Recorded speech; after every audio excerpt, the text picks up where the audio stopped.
So let me begin by introducing myself before I go into detail about what transpired. I am 17 years old. It was just a few months ago when I turned 17. I recently received my high school diploma and have always received straight A's. For the past year and a half, my 38-year-old mother and I have been living together. She works as the head chef at one of the greatest Italian restaurants in our city and is a single mother. I was 10 years old when my parents split. For a while, my parents co-parented me until my dad's brain cancer diagnosis. My father managed the trucking company his parents had founded, but he would hand it off to his brother in the event that he became ill. I used to spend each week switching between living with my parents. However, I was forced to move in with my mom full-time following my dad's illness.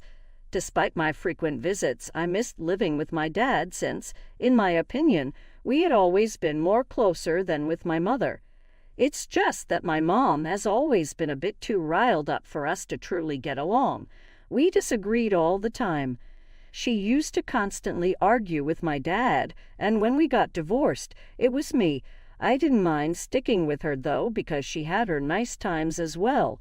I came to terms with the fact that I would have to live with her after my dad's diagnosis. Recently, my mother and I have not been on speaking terms, primarily due to her connection with her new husband and his treatment of me. 8 months ago, my mother married Mark, a 32-year-old man, for the second time. I didn't know she was seeing Mark for little more than a year until he put in a proposal. She had been very discreet about their connection. Not helping either was the big age difference between the two and my dad's recent diagnosis. She didn't inform us about their connection until he proposed, at which point she made up her mind.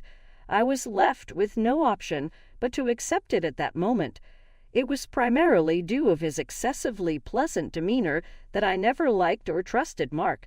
Even when he was being kind to me, he came across as too false and dishonest. He always seemed weird to me, if you get what I mean.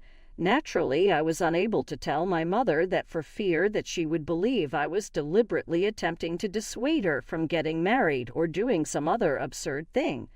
Although I tolerated Mark, I refused to let him be a friend. 3 months after the wedding, I realized I was correct about him. After the wedding, he moved in with us, and because he coached high school football, he would get home much earlier than my mother. Before my mother returned home, we would often find ourselves spending a lot of time alone at home. Interestingly, in our alone time, he never even attempted to talk to me. However, he would put on the charm and attempt to seem like we were best friends as soon as my mother got home. I could see straight through his little performance, and so could anyone in their right mind. I once heard my mom's bedroom creaking as I was heading to the kitchen to get some breakfast. I was aware that my mother kept a lockbox beneath her bed, which was only known to us. She had the keys with her at all times. She also had an extra set of keys, but I generally had those with me, and I hadn't handed Mark my keys. I knew he had to have taken the set from my mother. Along with a ton of other really pricey jewels, the locker had my mother's entire wedding set from the time she wed my dad. In case of crisis, she also kept a few extra bundles of cash hidden in the locker. She thought that it was safer to keep these things near to her and didn't trust bank lockers. I saw Mark pull out a whole wad of cash and stuff it into his pocket. I stayed still because I was too surprised to move at all. Mark noticed me standing directly outside the bedroom as he turned around. He offered me a broad smile after appearing briefly agitated. He came up to me, wrapped his arm over my shoulder, and led the way to the couch in the living area. There he informed me that he was on his way with the bundle of cash, since my mother had asked him to send her some cash for an emergency at work. He'd assured me that this was quite typical, and that I didn't have to discuss it with my mother. That day, as soon as my mother got home, I was going to tell her about it. However, she informed me right away that she didn't want to hear it. I sat her down alone and said I needed to talk to her about something concerning Mark. I stated that, and she immediately cut me off. She informed me that she had anticipated this and knew it would happen eventually. My mother assumed that I would attempt to persuade her to make amends with my dad and that I would give her the same old line, "Mark is not the right guy for you." I never gave the impression that I felt she and my dad got along well, so I'm not sure why she assumed that. They forced each other to stay married, which would have traumatized me with their constant fights and disagreements, so I was quite pleased when they got divorced. She refused to listen to me when I attempted to inform her. She screamed at me, threatening to ground me if I said anything negative about Mark. I was so enraged by it that I determined it didn't matter if she suffered. It was obvious that she was too enamored with Mark's on-the-surface good looks to see what a loser he was. I wasn't going to stop her from believing a falsehood and maintaining her delusions, especially after she had insulted me in such a way. After that, I didn't bring up the issue with Mark and waited for my mother to see the mistake on her own, something she regrettably never did. This continued for months, and I became further estranged from my mother as a result of her obsession with her husband. It was disgusting because, of all people, it included Mark.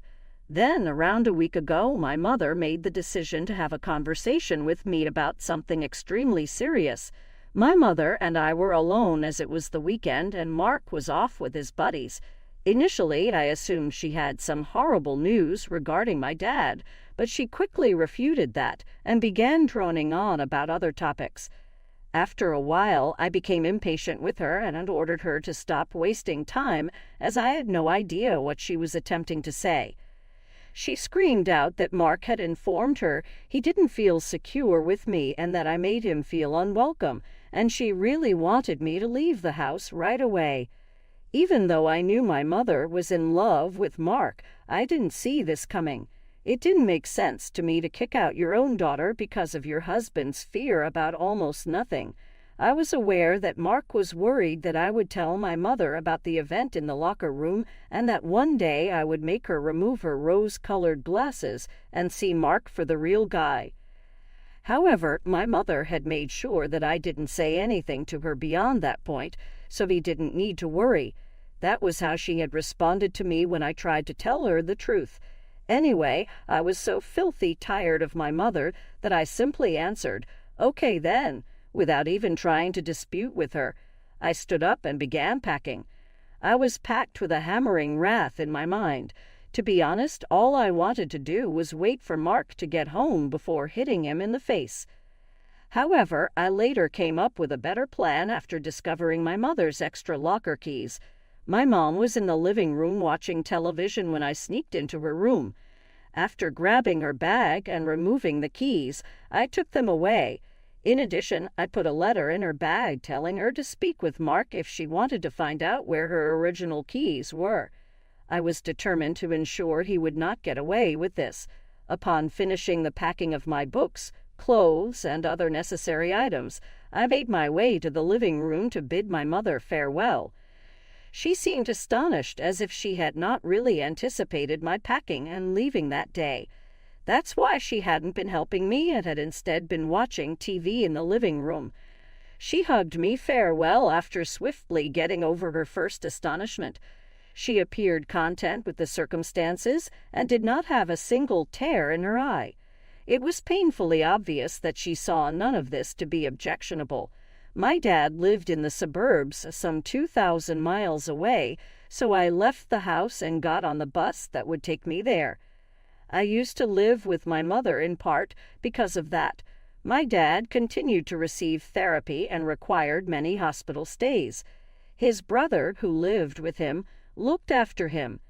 I made it a point to talk to him positively and lightheartedly whenever I saw him, which was nearly every week, so he wouldn't worry too much about me. Not only did I miss him, but I also cared too much about him and his welfare to tell him anything about Mark or my mother. I used to tell him lies to get out of answering his questions about how my mother and her new husband were treating me at home and how I was doing. But I had to tell him the truth about everything now that I was unable to continue doing it. I had no hesitation in telling him since I thought it was crucial. I informed him of everything that had occurred. My dad's ears practically turned red as soon as I started discussing the things that had happened that day. I had never witnessed it occurring before. Though it wouldn't be good for his health, I was a little afraid he would lose it, but he restrained himself. I also explained to him that I had stolen the key and the message I had left, so my mother would be aware of Mark's theft in an effort to appease him. He said I was smart for doing that and that it seemed to ease his discomfort a little. At that point, my dad and my uncle assured me that everything would be well and that they were more than happy to look after me. They only consented to let me live with my mom full-time because they believed it would be more convenient and simpler for me. However, they would gladly accept me back if that were the case. I didn't really dislike that my mother had sent me away because I was also much happier with my dad and my uncle. Neither my father nor my mother responded to me at all on the first day. However, my mother sent me a video of Mark crying and saying he was sorry for whatever had happened the very following day. He was pleading with me to return, realizing that he had made a mistake by taking advantage of the person who had poured her entire being into the relationship. In a text message, my mother informed me that this film was meant to demonstrate that Mark felt bad about his actions and that it was his fault that she had to send me out. My strategy had succeeded. Following her confrontation with Mark over the lost keys and message, he was forced to reveal the truth. While it was pleasant to see him cry, it became frustrating when my mother texted me again, stating that she would only forgive him if I returned. She ought to have realized that I would never return to that horrible place where I was always treated like an invisible person. Either that or I was being treated like an inconvenience, and neither option seemed like anything anyone would want to choose. It was absurd of my mother to even leave the decision up to me. She ought to have chosen to dissolve that union and express her regret to me for her actions. She was just as horrible as Mark, if not worse than him, because, at least in this case, he wasn't connected to me. It was not acceptable for her to have rejected me for another man since she was my mother. Not only should Mark have shown contrition for what she had done to me, but she also ought to have done so. Rather, she was approaching this as if it were a twisted game. Although I didn't understand why she had given me control over her marriage, I decided to tell her that she needed to leave Mark and that I wouldn't be returning. As a reaction to that, she sent me another video of Mark, who appeared to be much more calm, but was still appearing agitated. He stated that he knew where I was coming from, but that he loved my mother and that he just wanted one more chance to demonstrate his love for her to myself and my family. Despite the fact that he sounded as like he was on the point of tears and was ready to begin begging me on his knees at any time now, which made me feel awful, I was still not convinced. I proceeded to assert that my choice was irrevocable. When I finally got a response from my mother, she told me that I was being much too harsh on both of them. Now, here were two mature adults who were attempting to convince me to forgive them, even going so far as to put their happiness and marriage in jeopardy for the sake of me. On the other hand, I was completely uninterested in all of it and just desired to drive them even more away. Because I was at a loss for words what to say to her, I just disregarded her SMS and did not respond to it. A total of 6 days have passed since that time, and she has been sending me texts on a daily basis in an effort to lure me back. Every single day, she and Mark send me a video message in which they express their regret for the way they have treated me over the past several days. She has frequently stated to me in the videos that she will file for divorce in order to demonstrate to me that she is serious about the relationship if I do not agree to return. Yesterday, she even went so far as to tell me that she had been having a conversation with a lawyer, and she even gave me texts to make sure that it was genuine. During the video message that they delivered, Mark appeared to be in a state of distress and pleaded with me to forgive him, stating that he could not afford to lose a woman like my mother. I am aware that I am causing irreparable harm to their marriage, but if I am being really honest, I believe that whatever my mother is doing is extremely unhealthy. As much as I would like to respond to it in any way, I just can't bring myself to do so. In addition to the fact that she is tormenting her own spouse, she is also putting me through something that is completely needless. I don't believe that I should be the one who is responsible for making a decision on what to do in a circumstance such as this one. It is not appropriate for her to impose the responsibility of determining whether or not to get married on my shoulders in the first place. In light of this, it seems as though the reason their marriage had to come to an end was because her daughter was unhappy with her marriage. At this point, I believe that everyone is aware that this is not the case, and I would hate to feel guilty in such a situation. However, she is only placing me in a difficult situation. Therefore, it is not as if I have any way out of this situation. In any case, Mark is not a good person, but he is still a human being, and it is absurd that he is allowing himself to be treated in such a manner just due to the fact that my mother is more wealthy than he is. It is dehumanizing, and I find it hard to believe that he is just going to let her treat him in this manner. Due to the fact that I do not want my father to be concerned about me, I have not informed him about it every single day. I don't want him to engage in another theatrical showdown, since I know that if I inform him, he would undoubtedly step in. I'm in a bad place, but I'm not sure what to do. Why won't ATA decide if my mother should file for divorce from her husband? Update 1. Hey everyone, so I looked over the comments on my first post, and most of them said that instead of attempting to solve all of my problems on my own, I should talk to my dad about what I was going through. It must be true, since I do have a tendency to shoulder everything alone rather than raising my hand and asking for assistance when I need it. Since my dad already has a lot on his plate, I feel uncomfortable informing him about it in case it disturbs him. Since he actually has cancer, it's difficult for me to talk to him about my issues the way I did before his diagnosis. Perhaps I wouldn't have had to go through as much if I had just tried to talk to him sooner. It would never have been permitted by him.